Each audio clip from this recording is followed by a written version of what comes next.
दीपावलीचा पहिला दिवा लागला दारी, सुखाचे किरण येता घरी, पूर्ण होवो तुमच्या इच्छा, दिवाळीच्या तुम्हाला खूप खूप शुभेच्छा.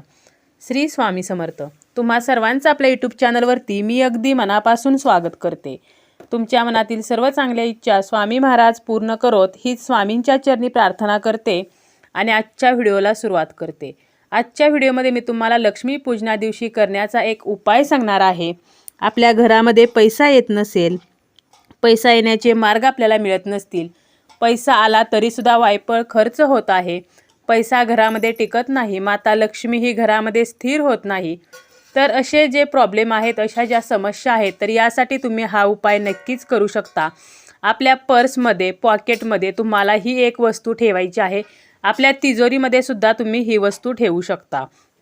तर ही वस्तू आपल्याला कशा प्रकारे आणि कुठे ठेवायची आहे, तर याबद्दलची संपूर्ण माहिती मी आजच्या या व्हिडिओमध्ये सांगणार आहे.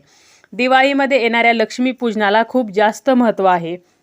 या दिवशी अगदी लहान लोकांपासून ते मोठ्या वर्गातील लोकांपर्यंत सर्व व्यक्ती आपापल्या परीने लक्ष्मीपूजन करत असतात. लक्ष्मीचा वास आपल्या घरामध्ये कायम राहावा म्हणून हे लक्ष्मीपूजन केले जाते. त्याप्रमाणेच या लक्ष्मीपूजनाला खूप असे महत्त्व आहे. धन आणि समृद्धीची देवी म्हणून माता लक्ष्मीला ओळखतात. आपल्या घरात सुख ऐश्वर्य नांदावे म्हणून हे लक्ष्मीपूजन केले जाते.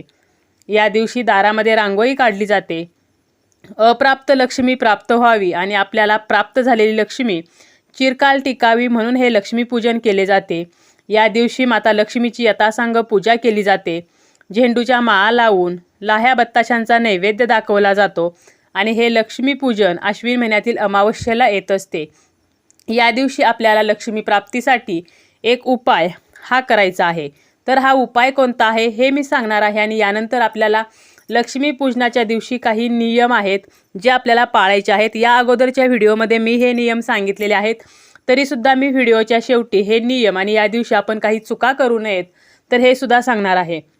सर्वप्रथम मी तुम्हाला सांगते ते म्हणजे लक्ष्मी पूजनाचा मुहूर्त आणि या मुहूर्तामध्येच आपल्याला ही जी वस्तू आहे तर ती आपल्याला आपल्या पर्समध्ये किंवा पॉकेटमध्ये ठेवायची आहे. आश्विन अमावस्येला हे लक्ष्मीपूजन केले जाते आणि अमावस्या तिथी जी आहे तर ती 12 नोव्हेंबरला दुपारी 2:44 सुरू होणार असून 13 नोव्हेंबरला दुपारी 2:56 संपणार आहे.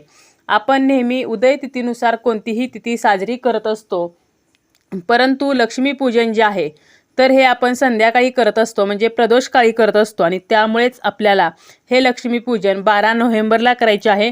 आणि लक्ष्मीपूजनाचा जो मुहूर्त आहे तर तो आहे संध्याकाळी 5:39 ते 7:35 आणि या मुहूर्तामध्ये आपल्याला हे लक्ष्मीपूजन जे आहे तर ते करायचं आहे. तुमची लक्ष्मीपूजनाची मांडणी झाल्यावर, तुमचे लक्ष्मीपूजन करून झाल्यानंतर तुम्हाला हा जो उपाय आहे तर हा उपाय तुम्हाला करायचा आहे. काही उपाय जे असतात ते आपल्याला ठराविक दिवशी आणि ठराविक तिथींना करायचे असतात, त्यामुळे त्याचे फळसुद्धा आपल्याला कित्येक पटीने जास्त मिळत असते.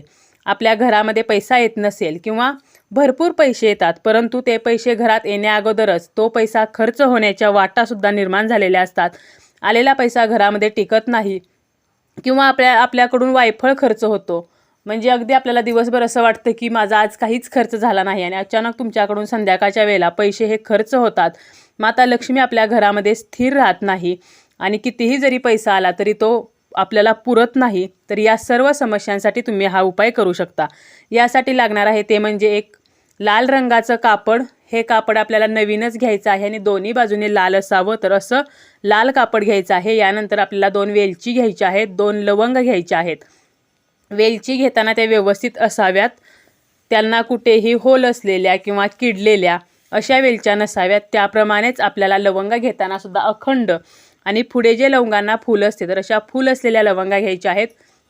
त्यासोबतच आपल्याला एक कापूर घ्यायचा आहे. तुम्ही साधा किंवा भीमसेनी कापराचा वापर हा करू शकता. लवंग आणि वेलची या माता लक्ष्मीला आकर्षित करत असतात, त्याप्रमाणेच कापूर जो आहे तो वातावरणातील नकारात्मकता नष्ट करत असतो. तर आपल्याला काय करायचं आहे, लक्ष्मीपूजन झाल्यानंतर आपल्याला हा उपाय करायचा आहे. हा उपाय कोणीही स्त्री किंवा पुरुष करू शकतात. आणि आपल्याला काय करायचं आहे, ज्या ठिकाणी आपण लक्ष्मीपूजन केलेलं आहे त्या पूजेसमोर बसायचं आहे. बसायला आसन घ्यायचं आहे. स्वतःला हळदी कुंकू लावून घ्यायचं आहे. आपण जे लाल कापड घेतलेलं आहे ते एका ताटामध्ये ठेवायचं आहे आणि तुम्हाला तुमच्या उजव्या हातामध्ये 2 वेलची, 1 कापूर आणि 2 लवंगा, तर हे उजव्या हातामध्ये घ्यायचं आहे. आणि यानंतर आपल्याला 108 वेळेला श्री स्वामी समर्थ, श्री स्वामी समर्थ हा जो स्वामींचा मंत्र आहे तर तो 108 वेळेला म्हणायचा आहे. यानंतर आपल्याला 108 वेळेला नवार्णव मंत्र म्हणायचा आहे. ओम ऐं ह्रीं क्लीं चामुंडाय विच्चे, तर हा जो नवार्णव मंत्र आहे तर तो 108 वेळेला म्हणायचा आहे. आणि तुम्हाला शक्य असेल तर 1 वेळेला तुम्हाला महालक्ष्मी अष्टकम तर हे सुद्धा म्हणायचं आहे. आणि यानंतर तुम्हाला तुमची इच्छा जी आहे तर ती बोलायची आहे. म्हणजे तुमच्याकडे पैसा यावा किंवा तुम्हाला इन्कम वाढण्याचे मार्ग मिळावेत, आलेला पैसा घरामध्ये टिकावा, तुमची जी पैशासंबंधी समस्या आहे तर ती बोलायची आहे. आणि यानंतर या उजव्या हातामध्ये आपण जे साहित्य घेतलेलं आहे तर ते त्या कपड्यावरती ठेवायचं आहे. आणि ते कापड जे आहे तर ते व्यवस्थित आपल्याला गुंडाळायचं आहे. तुम्ही लाल कपड्याची पोटलीसुद्धा तयार करू शकता आणि त्यामध्ये सुद्धा हे तुम्ही ठेवू शकता. आणि या कपड्याला वरून आपल्याला रक्षासूत्राचा धागा गुंडाळायचा आहे, ज्याला आपण कलाव्याचा धागा म्हणतो, तर तो गुंडाळायचा आहे. आणि ही जी पोटली आहे तर ती आपल्याला लक्ष्मी मातेच्या चरणाजवळ ठेवायची आहे. आणि यानंतर तुम्ही रात्री झोपताना किंवा दुसऱ्या दिवशी आपण जेव्हा लक्ष्मीपूजनाची पूजा उचलतो तर त्यावेळेला ही जी पोटली आहे तर ती आपल्या कपाळाला लावायची आहे. आणि तुम्हाला माता लक्ष्मीला एकदा मनोभावे नमस्कार करायचा आहे. आणि तिने तुमच्यावरती तिचा आशीर्वाद कायम ठेवावा यासाठी प्रार्थना करायची आहे. आणि ही पोटली किंवा हे जे आपण लाल कपड्यामध्ये गुंडाळलेल्या ज्या वस्तू आहेत तर त्या व्यवस्थित आपल्याला पर्स किंवा पॉकेटमध्ये ठेवायच्या आहेत. लाल कापडाऐवजी तुम्ही लाल कागदसुद्धा वापरू शकता आणि त्या कागदाची पुडीसुद्धा तुम्ही बांधू शकता. आणि पर्स आणि पॉकेटमध्ये अशा ठिकाणी ठेवा की जे इतरांना दिसणार नाही, तसेच ज्या ठिकाणी आपला सारखा हात लागणार नाही, तसेच तुम्ही ही पोटली तुमच्या तिजोरीमध्ये सुद्धा ठेवू शकता. आणि हे जे उपाय आपण करतो तर ते इतरांना सांगायचे नाहीत की मी हा उपाय करणार आहे किंवा मी हा उपाय केला आहे. हा उपाय आपल्याला गुपचूप करायचा आहे. त्याप्रमाणेच आपण कसं नॉनव्हेज खात असतो किंवा काही गोष्टी आपल्याला सुतक असतं, त्यामुळे आपला हात सारखा लागणार नाही, तर अशा ठिकाणी आपल्याला ही जी पुडी आहे किंवा तुम्ही जर पोटली तयार केली तर ती ठेवायची आहे.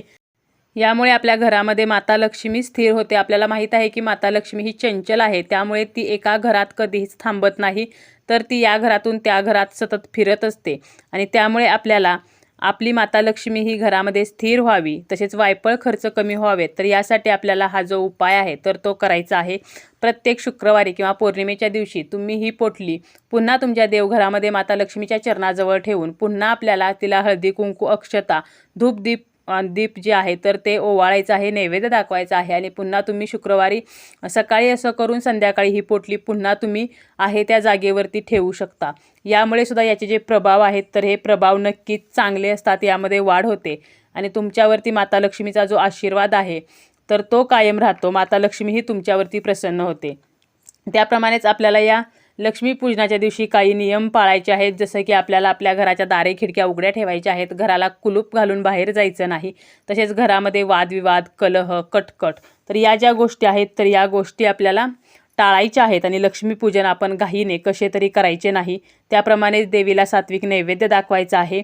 लक्ष्मीसमोर अखंड ज्योत तेवत राहील, तर याचीसुद्धा आपल्याला काळजी घ्यायची आहे. आणि सर्वात महत्त्वाचं म्हणजे लक्ष्मीपूजन सुरू असताना कोणतेही आर्थिक व्यवहार आपल्याला करायचे नाहीत. या दिवशी आपल्याला कोणालाही उधार उसने पैसे हे द्यायचे नाहीत.